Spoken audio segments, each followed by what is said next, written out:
कि अगर आप एक लग्जरी अपार्टमेंट 4-5 करोड़ से ऊपर खरीदना चाहते हो तो क्या आपको एक 2 एकड़ जैसी छोटे एरिया के अंदर अपार्टमेंट प्रोजेक्ट कंसिडर करना चाहिए या नहीं। अगर बिल्डर आपको ये बोल रहा है कि जी मैं आपको जंगल ट्रेल भी बना के दूंगा, मैं आपको किड्स प्ले एरिया भी दूंगा, मैं आपको 50,000 स्क्वायर फीट का क्लब भी दूंगा, मैं आपको स्पोर्ट्स फैसिलिटीज भी दूंगा, तो ना मतलब मेरे को लगता है कि 2 एकड़ में आप इतनी सारी चीजें कैसे अच्छे से मैनेज कर पाओगे। सीनियर सिटीजन्स, कुछ दिल्ली वाले, कुछ वो लोग जिनको अंडर डेवलप्ड एरिया या डेवलपिंग एरिया समझ में नहीं आते, ठीक है, उनके लिए ये प्रोजेक्ट डेफिनेटली वर्थ कंसिडरिंग है।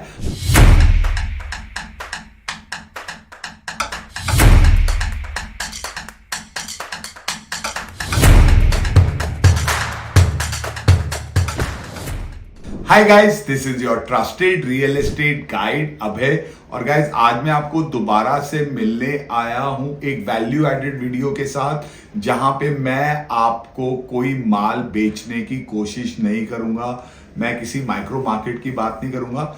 मैं एक बड़े मुद्दे को आज आप लोगों के सामने उठाना चाहता हूं और आई होप कि आप लोग भी इस पे मुझे अपने व्यूज देंगे। गाइस हुआ क्या है, गुड़गांव में अब जितनी जमीन महंगी हो चुकी है और जितने बड़े लैंड पार्सल एग्रीगेट करना बिल्डर्स के लिए मुश्किल हो चुका है, उस वजह से बहुत सारे बिल्डर्स ने गुड़गांव में हुडा के ऑक्शन में 2-2 एकड़ के प्लॉट उठाने शुरू कर दिए हैं।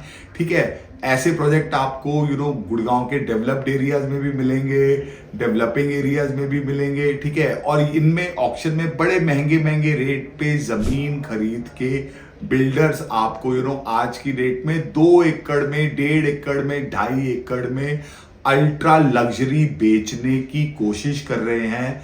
तो गाइज आज के वीडियो में मैं आपको अपना एक बड़ा अनबायस्ड व्यू दूंगा कि अगर आप एक लग्जरी अपार्टमेंट 4-5 करोड़ से ऊपर खरीदना चाहते हो तो क्या आपको एक 2 एकड़ जैसी छोटे एरिया के अंदर अपार्टमेंट प्रोजेक्ट कंसिडर करना चाहिए या नहीं। सो गाइस आजकल सबसे ज्यादा आप लोग जिस बारे में सुन रहे होंगे, जिस प्रोजेक्ट के बारे में सुन रहे होंगे, वो आपका प्रोजेक्ट है शाहपुरजी ग्रुप का द डुआलिस, जो कि आपका सेक्टर 56 में है। उससे पहले आपका ट्रेवोग रॉयल रेजिडेंसीज भी सेक्टर 56 में आ चुका है। एक दो और भी बिल्डर्स के वहां पे मैं ब्रांडिंग देखता हूँ सेक्टर 56 में 2 एकड़ की सोसाइटीज की। उसके अलावा आपका गॉडरेज का एस्ट्रा भी आ चुका है, सफायर रेजिडेंसीज आपका आ चुका है सेक्टर 15A में। उसके बाद आपका सिग्नेचर 1 DXP भी आ चुका है। तो ऐसे बहुत सारे प्रोजेक्ट्स हैं जो कि आपके 2 एकड़ या उससे कम के एरिया में भी बिल्डर आज की डेट में डेवलप कर रहे हैं। तो मुझे इस प्रोजेक्ट्स के बारे में ना 2-3 बातें मेन लगती हैं। सबसे पहली तो बात गाइस, मेरे को ऐसा लगता है कि ना अगर आप देखोगे, एक बड़ा क्लासिक एग्जांपल है सेक्टर 55-56 की CGHS सोसाइटीज। वहां पे आपको बहुत सारी सोसाइटीज मिल जाएंगी जो कि आपकी 2 एकड़ में बनी हुई है, लेकिन 3-4 आपको सोसाइटीज ऐसी मिलेंगी जो कि आपकी 10 एकड़, 15 एकड़, 20 एकड़, 25 एकड़ में बनी हुई है, जिनमें से एक सोसाइटी में मैं भी रहता हूं। तो अगर आप दोनों सोसाइटीज विजिट करेंगे तो आपको ये समझ आएगा कि ओपन एरिया, एम्यूनिटीज का एरिया, जॉगिंग का एरिया, वो सारे एरियाज आपको ना 2 एकड़ की सोसाइटी में कभी भी उतने नहीं मिलेंगे जितने की आपको बड़ी सोसाइटी में 5 एकड़ की, 10 एकड़ की, 20 एकड़ की सोसाइटी में आपको मिलेंगे। इनफैक्ट अगर आप देखो आज की डेट में गुड़गांव के जितने भी अल्ट्रा लग्जरी जो बेस्ट प्रोजेक्ट माने जाते हैं, सारे 25 एकड़ से बड़े एरिया में है। चाहे आप गोल्फ एस्टेट देख लो, चाहे आप अरालिया मैग्नोलिया देख लो, चलो कैमिलियास तो एक अलग लेवल हो जाता है। तो ना गाइज मेरे को ऐसा लगता है कि इन सोसाइटीज में अगर बिल्डर आपको ये बोल रहा है कि जी मैं आपको जंगल ट्रेल भी बना के दूंगा, मैं आपको किड्स प्ले एरिया भी दूंगा, मैं आपको 50,000 स्क्वायर फीट का क्लब भी दूंगा, मैं आपको स्पोर्ट्स फैसिलिटीज भी दूंगा, तो ना मतलब मेरे को लगता है कि 2 एकड़ में आप इतनी सारी चीजें कैसे अच्छे से मैनेज कर पाओगे। मतलब ना I doubt that very much.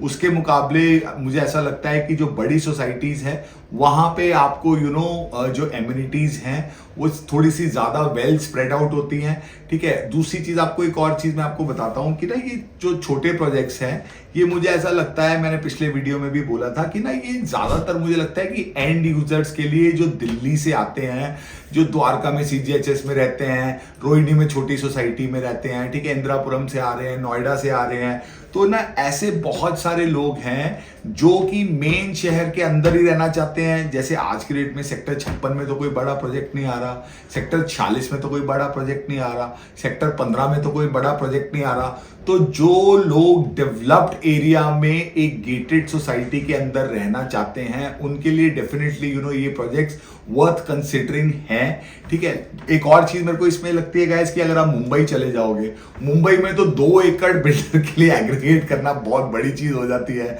और मेरे बहुत सारे फ्रेंड्स एंड फैमिली रहते हैं, अभी मैं नेक्स्ट मंथ फिर मुंबई जाने वाला हूं, तो वहां पर तो 2 एकड़ में लोगों को बड़ी अच्छी चीजें लगती हैं कि भैया ठीक है, हमारा ड्रॉप ऑफ जोन है, वहां से अपना पानी का झरना गिर रहा है, एंड इट इज लाइक एक मेरे दोस्त ने बड़ी अच्छी बात बोली, it is like a elevated club, ये मतलब it is like a extended club residences, जैसे कि आप दुबई में भी काफी जगह देखते हो। तो मतलब ना अगर आप देखोगे उस हिसाब से जो आपको एक एम्यूनिटीज मिलती हैं या आपको जिस हिसाब से ओवरऑल सोसाइटी में आपको जो ओपन एरिया मिलता है या इनफैक्ट फॉर दैट मैटर जो डेंसिटी भी मिलती है, ठीक है, वो मेरे को लगता है कि कहीं ना कहीं बड़े प्रोजेक्ट से आप उनको मैच नहीं कर सकते हो। हैविंग सेड दैट, ठीक है, शाहपुर जी का प्रोजेक्ट मैंने अभी ऑनेस्टली जाके पर्सनली उतना स्टडी नहीं किया है, बट ट्रेवोक का जो प्रोजेक्ट है वो मैंने बड़ा क्लोजली देखा है, मेरे घर के पास ही है। तो वहां पे जो वो लोग चीजें प्लान कर रहे हैं, जिस टाइप का उनकी बिल्डिंग का लुक एंड फील है, जैसे वो टावर्स को जोड़ रहे हैं, जिस तरीके का वो क्लब बना रहे हैं, मतलब चीज तो वो अच्छी है। लेकिन समहाउ मेरे को लगता है यार कि 5-6 करोड़ वाला आदमी, मतलब मेरे को अगर 6 करोड़ रुपए खर्चने हो तो I might possibly want to stay in a bigger society. But like I said, कुछ सीनियर सिटीजन्स, कुछ दिल्ली वाले, कुछ वो लोग जिनको अंडर डेवलप्ड एरिया या डेवलपिंग एरिया समझ में नहीं आते, ठीक है, उनके लिए ये प्रोजेक्ट डेफिनेटली वर्थ कंसिडरिंग है। But I think for a larger audience which loves amenities, which love living in condos, I am not very sure that these kind of products are workable for them. I'd like to hear from you guys also what your views are about 2 acre societies, और hopefully आने वाले 1-2 हफ्तों में मैं ट्रेवोक का और ये वाला प्रोजेक्ट और अपने एंड से डीपली स्टडी करके शायद उनके बारे में भी वीडियोस बना के आपसे शेयर करूंगा। और जिस तरीके से आप लोग हमें हमेशा सपोर्ट करते रहे हैं, आगे भी सपोर्ट करते रहिएगा। Please like, share and comment on our videos, and please subscribe to our channel. I'll see you guys again very soon. Bye for now.